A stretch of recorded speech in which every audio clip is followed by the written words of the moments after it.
Last video में हमने linear equation इन two variable इसकी डेफिनेशन देखे थे, उसका शॉर्ट में इंट्रोडक्शन देखे थे।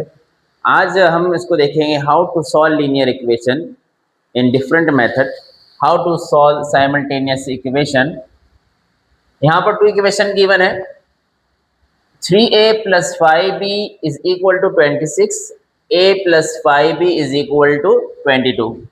Give equation number 1 and this is equation number 2।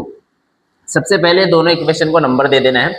अब यहाँ पर जो वेरिएबल यूज हुआ है वो a और b है। a और b इनके साथ जो कोएफिशिएंट है, हम दोनों इक्वेशन में चेक करते हैं कि दोनों इक्वेशन में कौन सा वेरिएबल जो तो कोएफिशिएंट सेम है। एलिमिनेशन मेथड से अगर इस इक्वेशन को हम सॉल्व करते हैं, यहाँ पर a के साथ 3 है, सेकेंड इक्वेशन में कुछ नहीं है, b कुछ नहीं मतलब 1 होता है, और फर्स्ट इक्वेशन में b के साथ 5 है, सेकेंड इक्वेशन में b के साथ 5 है, मतलब 5 5 कॉमन है।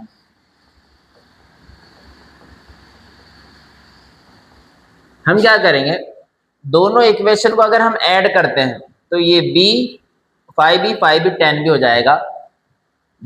अब यहाँ पर ये ऑलरेडी हमको सेम मिला है, दोनों इक्वेशन में 5b सेम है। अगर हम इसको कैंसिल कर देते हैं तो हमको एक ही वैल्यू मालूम हो जाएगी। Subtract equation number 1 and 2। 3a + 5b is equal to 26। Directly भी माइनस कर सकते हैं, लेकिन बेटर है कि लिख के करेंगे। 5b is equal to 22। जब माइनस करेंगे तो माइनस की साइन नीचे लगाना है। 3a - 1 है, 2a, 5b कैंसल, ये माइनस की साइन इसकी हो जाएगी, प्लस माइनस माइनस होता है। 26 - 22 is equal to 4। a is equal to 4 और ये 2 मल्टीप्लाई में है, कहाँ जाएगा, डिवीजन में। 2 1 जा 2 2 जा, a इज इक्वल टू 2। तो a की वैल्यू 2 आएगी। अब दोनों वेरिएबल में से जिसकी भी वैल्यू हमको मालूम होती है उसकी वैल्यू हम फर्स्ट या सेकंड दोनों में से किसी एक इक्वेशन में रख देते हैं। सिंपल इक्वेशन है, इक्वेशन नंबर 2। इक्वेशन नंबर 2 में a की वैल्यू पुट करेंगे। We have to write here put a is equal to 2 in equation number 1। Equation number 1 में a की वैल्यू पुट करेंगे, जहां पर a है वहां पर हम 2 लिखेंगे, remaining equation as it is रहेगी।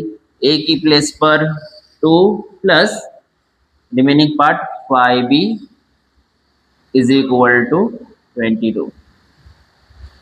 अब यहाँ पे बेसिक कैलकुलेशन रहेगा हमारा, 5b as it is equal to 22 plus 2 goes to right, -2 हो जाएगा, ये हो जाएगा 20। b as it is 5 multiply में डिवीजन में जाएगा, 5 के टेबल से कैंसिल करेंगे, 5 1 जा 5 4 जा, b is equal to 4। Therefore a, b is equal to, a की वैल्यू कितनी आई थी 2 और b की वैल्यू है 4। एलिमिनेशन मेथड से हमने इसको सॉल्व किया, सब्स्टिट्यूशन मेथड से भी हम इसको सॉल्व कर सकते हैं। अगर इस इक्वेशन को सब्स्टिट्यूशन मेथड से, क्रामर्स रूल से भी सॉल्व कर सकते हैं, ग्राफ मेथड से भी जो है तो हम इसको सॉल्व कर सकते हैं। डिफरेंट मेथड है लीनियर इक्वेशन को सॉल्व करने के। ये एलिमिनेशन मेथड में हमने एलिमिनेट किया, 5b कैंसिल हुआ और a की वैल्यू मालूम। सब्स्टिट्यूशन मेथड में ये होता है कि a को अकेला कर लेंगे, b को एक साइड कर लेंगे, तो a is equal to 22 - 5b दिखेगा, तो हम उसको a की वैल्यू एज्यूम करते हैं और इक्वेशन नंबर 1 में जहां पर a रहेगा वहां पर पुट कर देंगे। तो जहां पर a है वहां पर भी b दिखता है, और उस तरीके से हम उसको सॉल्व कर सकते हैं सब्स्टिट्यूशन मेथड से। तो ये एलिमिनेशन मेथड से हमने सॉल्व किया। एक और क्वेश्चन देखते हैं। यहाँ पर लास्ट क्वेश्चन जो हमने देखा, यहाँ पे ऑलरेडी ये 5b हमने सेम किया और दोनों की साइन यहाँ प्लस की थी, तो हमको ज़्यादा प्रॉब्लम नहीं हो, डायरेक्ट हमने सब्ट्रैक्ट कर लिया, 5b कैंसिल हो गया। लेकिन नेक्स्ट इक्वेशन में, नेक्स्ट क्वेश्चन में यहाँ पर भी हम इसको इक्वेशन नंबर 1 इक्वेशन नंबर 2 दे देते हैं, और यहाँ पर अगर देखेंगे तो यहाँ कोई भी वेरिएबल के साथ जो उसका कोएफिशिएंट है वो सेम नहीं है।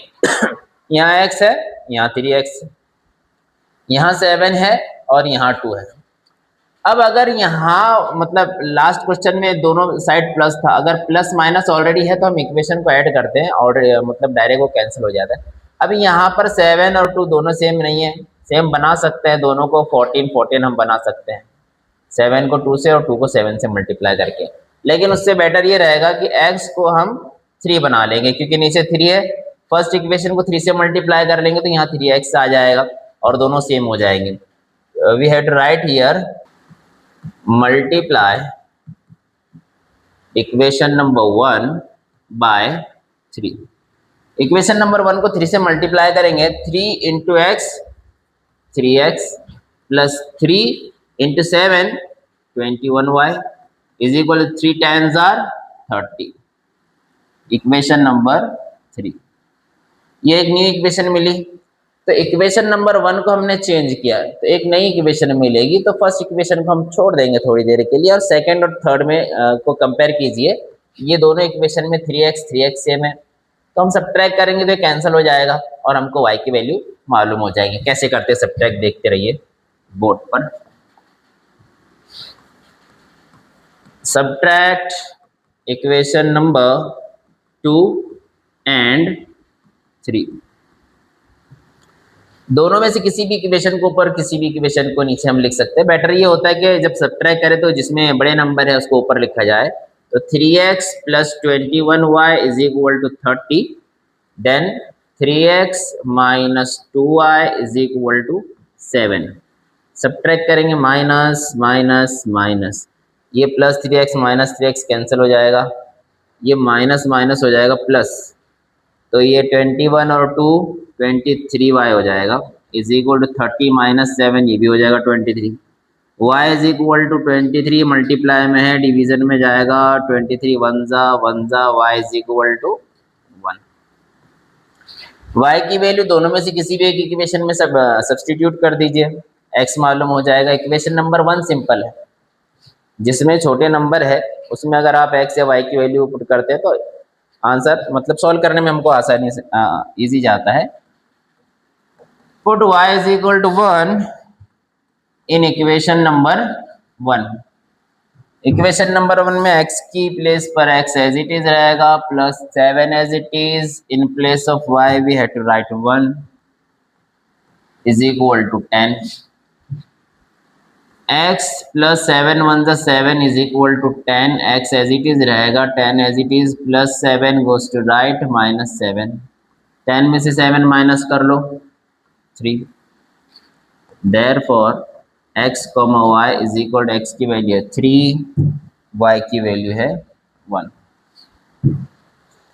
तो रिमेनिंग क्वेश्चन भी ऐसे ही है, जिसके अंदर आपको या तो x को सेम बनाना है या y को सेम बनाना है, या m और n वेरिएबल यूज हुआ है तो ऑलरेडी सेम रहेगा तो फर्स्ट वाले क्वेश्चन की तरह हम करेंगे, और अगर सेम नहीं है तो हम उसको किसी नंबर से मल्टीप्लाई करके सेम बनाएंगे, और सेम बनाने के बाद हम उसको एलिमिनेट करेंगे, कैंसिल करेंगे, ठीक है।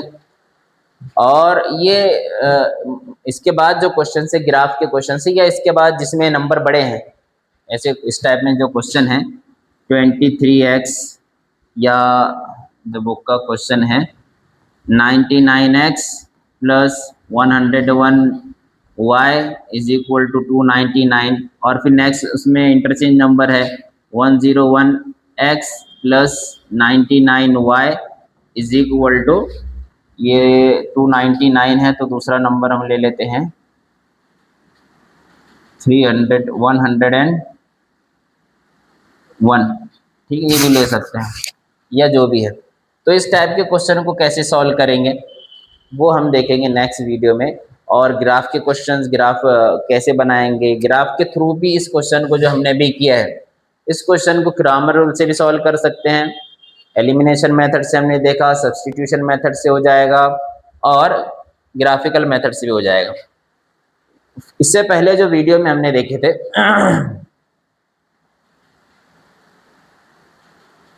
लास्ट वीडियो में हमने एक शॉर्ट इंट्रोडक्शन देखे थे, जिसमें हमने लीनियर इक्वेशन की डेफिनेशन देखे थे और थोड़ा सा उसका बेसिक भी देखे थे। एकदम शॉर्ट वीडियो थी वो, उसको आप एक बार देख लीजिए, उसके बाद इस क्वेश्चन को सॉल्व कीजिए।